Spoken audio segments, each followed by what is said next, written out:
This day It's in time Philly for sports history, Fridays with proud to AI, be a part of where the we Flashing ask Conferences AI with to fans. rewrite Philly Passionate sports fans history. make powerful Every content. Friday, Check out only on This Day in flashingconferences.com. Philly Join the sports squad history. today.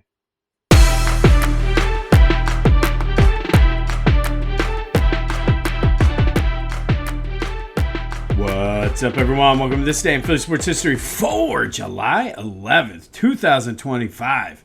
I'm your host, Jim Montgomery. Welcome to a feel-good Friday edition of the podcast.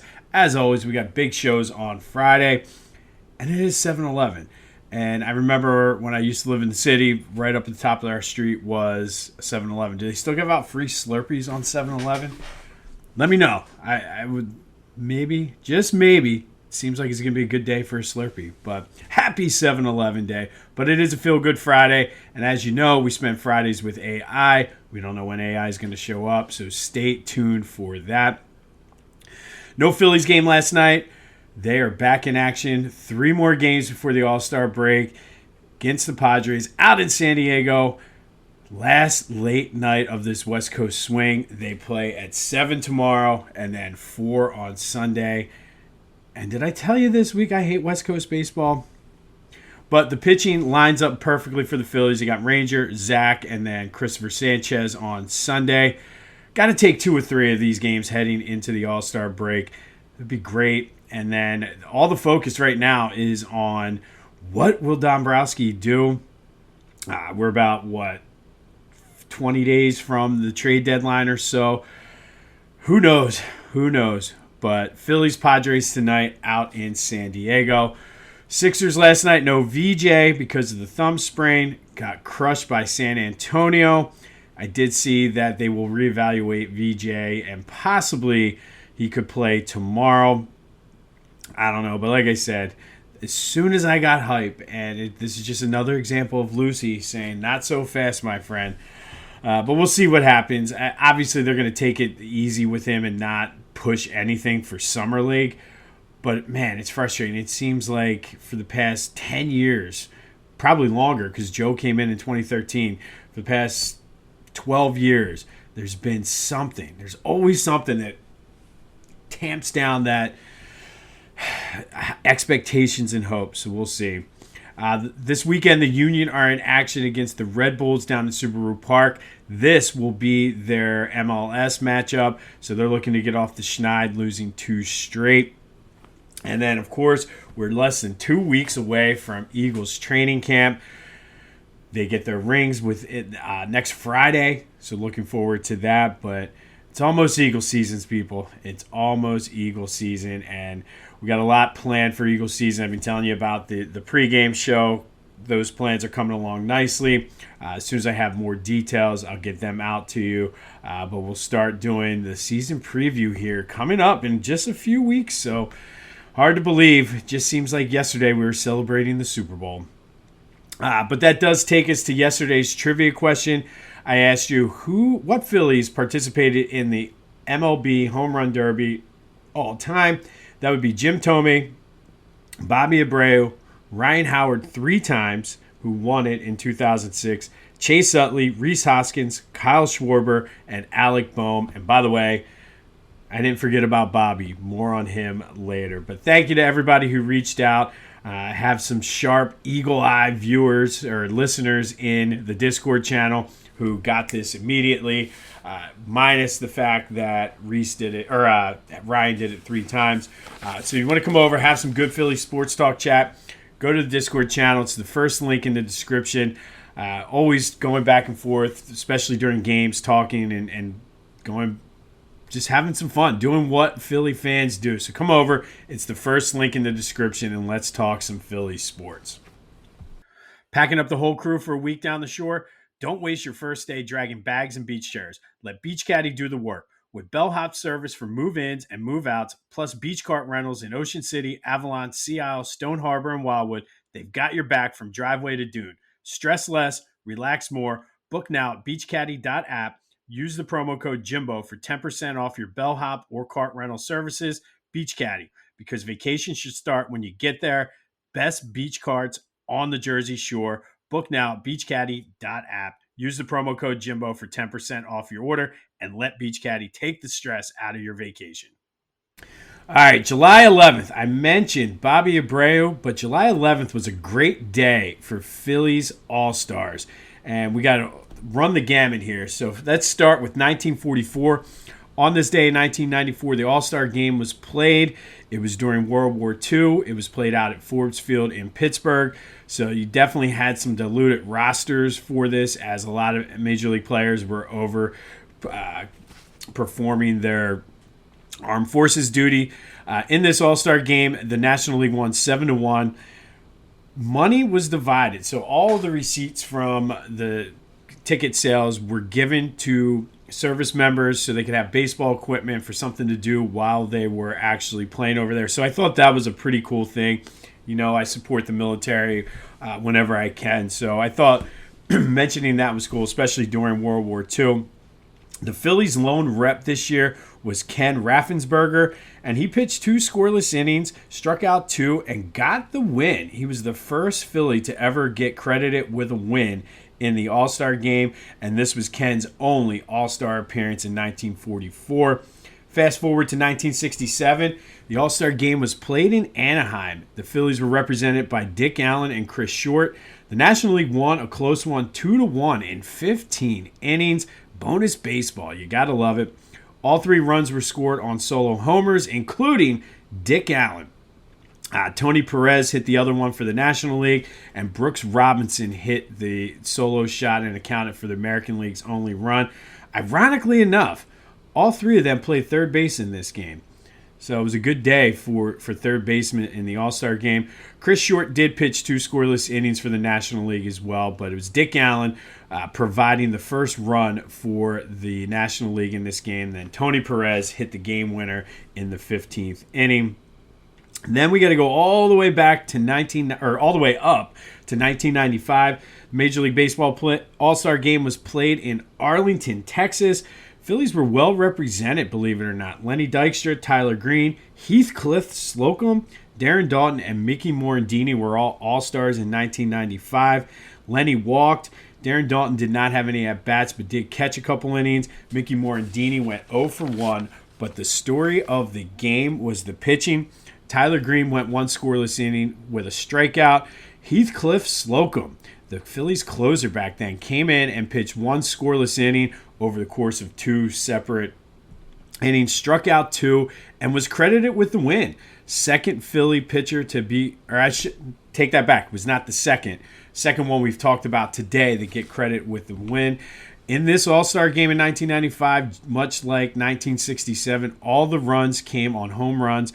The National League had 3 solo homers. Norristown's Mike Piazza hit 1, Jeff Conine, and Craig Biggio. Frank Thomas hit a 2-run shot for the American League, but it was the National League winning 3-2. Heathcliff Slocumb gets credit for the win. And then I told you we talk about Bobby, one of the most polarizing players in Phillies history. People either love him or hate him. I don't think there's any in between.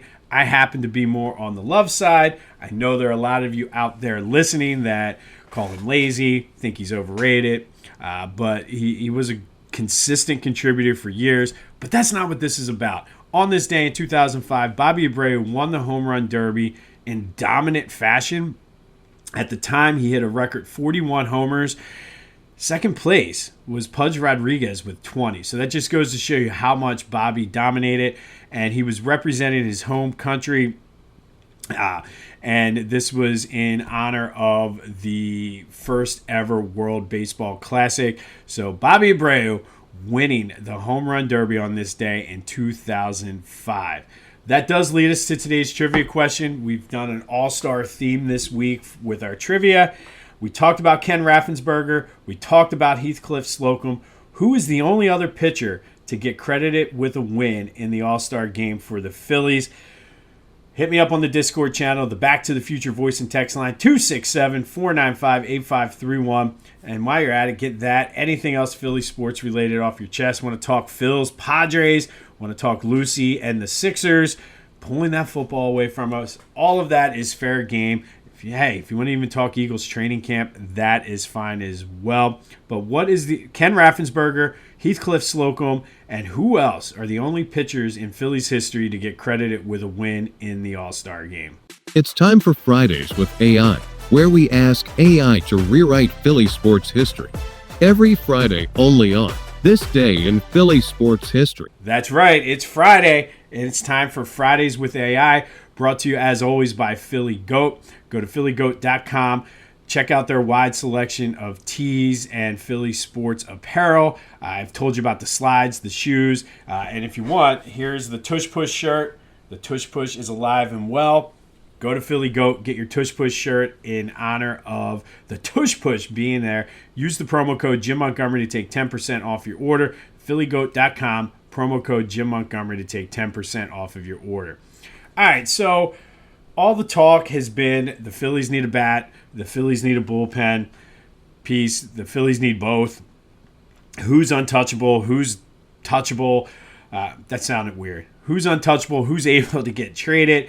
And I thought, why not ask AI to predict who the Phillies will acquire at the trade deadline and then simulate the rest of the season with those trade pieces. So, Phillies do make moves. They make two of them. And, okay, so the first move they make is Dennis Santana from the Pirates. They trade Gabriel Racones Jr. and John Henriksen for Dennis Santana. Good, solid bullpen piece from the Pirates, who are going to be selling. Santana does have one more year of club control, so he would be here for next year. He's arbitration eligible, so we'd have to see how that plays out. And then they make another move for a bat, Willie Castro from the Twins for Gabriel Cotto and Carlos De La Cruz, two lower prospects. Not bad. You're saving the big guys, which seems to be what Dombrowski wants to do. You're addressing needs. But to me personally, this gives me a lot of vibes. I think Santana should be good, but Castro might provide a spark too. But this gives me vibes of what Dombrowski has done the past couple of years. So that's essentially what AI is suggesting he's going to do. No big splashy moves. But what does AI think that this is going to mean for the rest of the season? The Phillies finish out the season 94-68. They go 40-22 down the stretch after the trade deadline.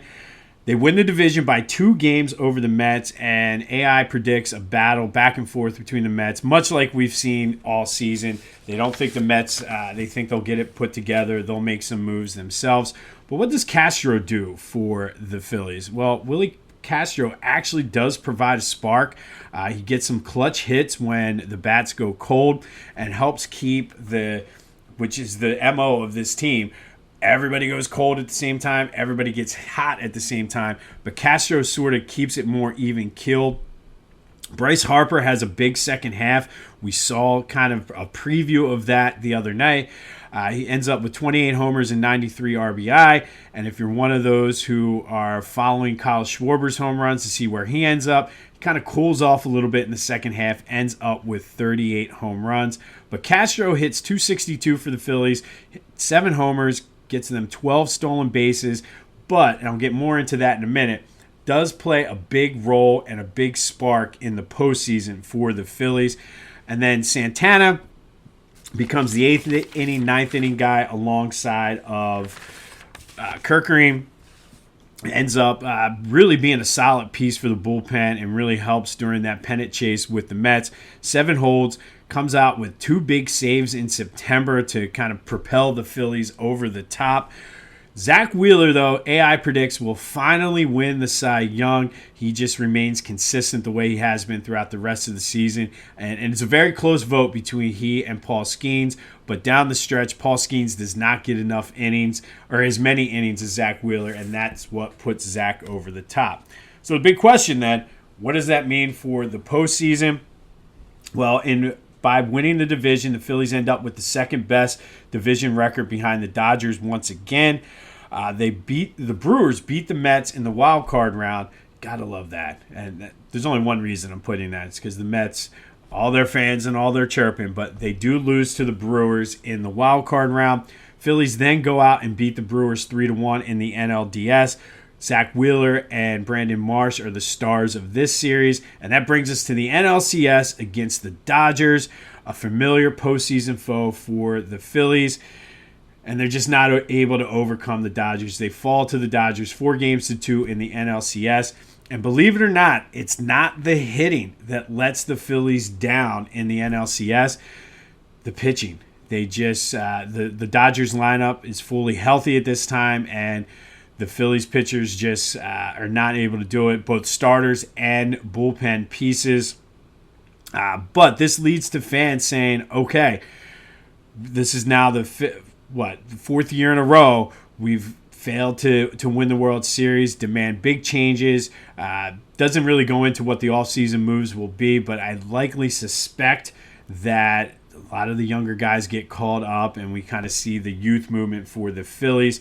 But what do you think? What are your trade deadline predictions for the Phillies? AI seems to think it's Dennis Santana from the Pirates and Willie Castro from the Twins, who do get the Phillies over the hump. They win the division for the second straight year, but fall to the Dodgers in the NLCS. And I mean, that's kind of in line with what I had said at the beginning of the season, not being able to overtake the Dodgers. Although the Dodgers are not good right now. So who knows? This is one time I hope AI is wrong. But let me know your Phillies trade deadline predictions. Who do you think they're going after? Who's untouchable? Do you trade some of the big pieces? Mick Abel had a great start the other night in AAA. Andrew Painter's been struggling, so that kind of even further complicates things a lot. Maybe Dave Dombrowski finally goes back to his roots and makes a big move.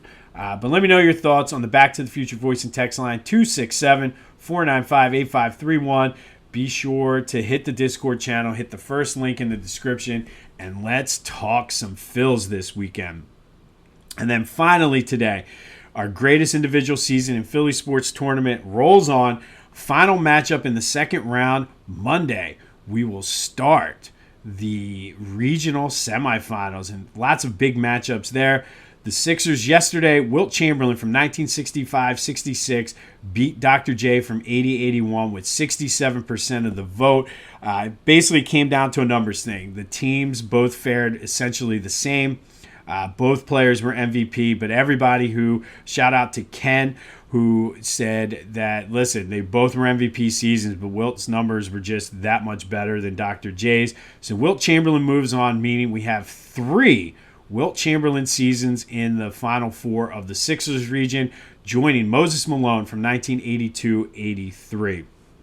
Today we have an intriguing 4-5 matchup out of the Eagles region, our final second round matchup there. The number 4 seed, Michael Vick from 2010, takes on the number 5 seed, Carson Wentz from 2017. And Michael Vick, I remember this season very, very well. Took over for Kevin Cobb. This was the first season post Donovan McNabb. Brian Westbrook was gone, so it was a new look team. And Kevin Cobb got injured the first game of the season. Vick came in, ended up starting 12 of the final 15 games for the Eagles.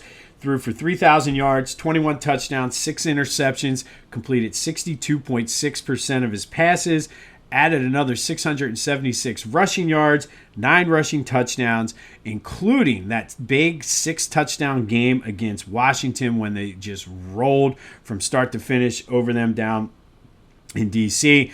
Vick did win the Comeback Player of the Year, went to the Pro Bowl, finished second in the MVP voting. Eagles won the division, and Mike played solid in the playoffs, that wild card game against the Packers.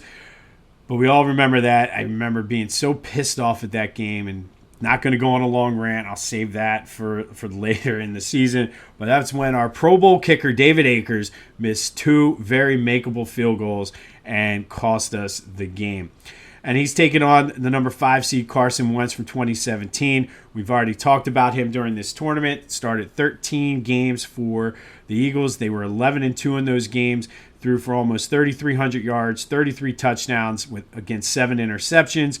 Completed 60% of his passes. Was named to the Pro Bowl. Finished second in the MVP voting. Would have won had it not been for that ACL injury. and I will go to my grave saying this: the Eagles do not win Super Bowl 52 if it was not for the play of Carson Wentz the first 3/4 of that season. We can say whatever we want at a later time about post-2017 Carson Wentz, but the Eagles don't win that Super Bowl without Carson Wentz. So now it's your turn. Whose season was better? Mike Vick in 2010, Carson Wentz in 2017. If I had to go with anybody, I would have to go Mike Vick. That was just a magical year. That was the game up in the Meadowlands, the game against Washington. It was just a fun season to be an Eagles fan. But it's your turn. Whose season was better?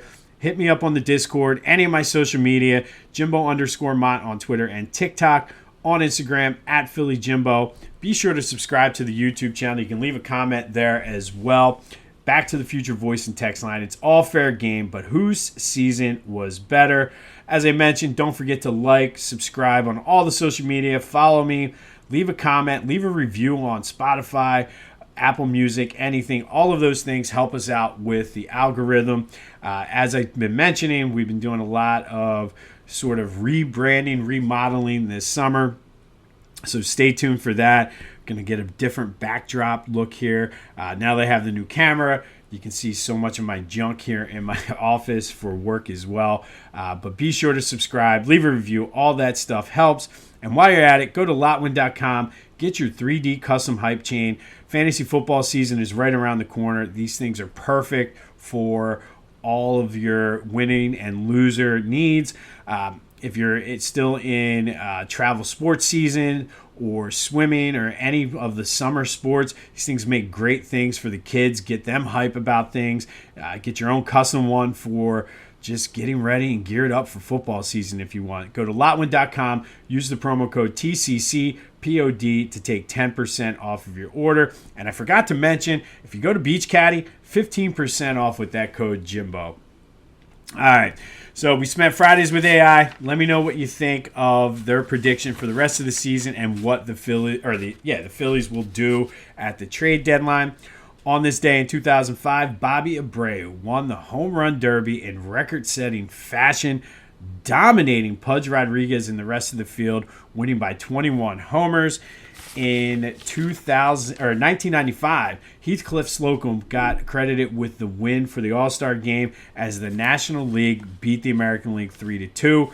Dick Allen hit a home run in 1967, helping the National League to a 2-1 win in 15 innings.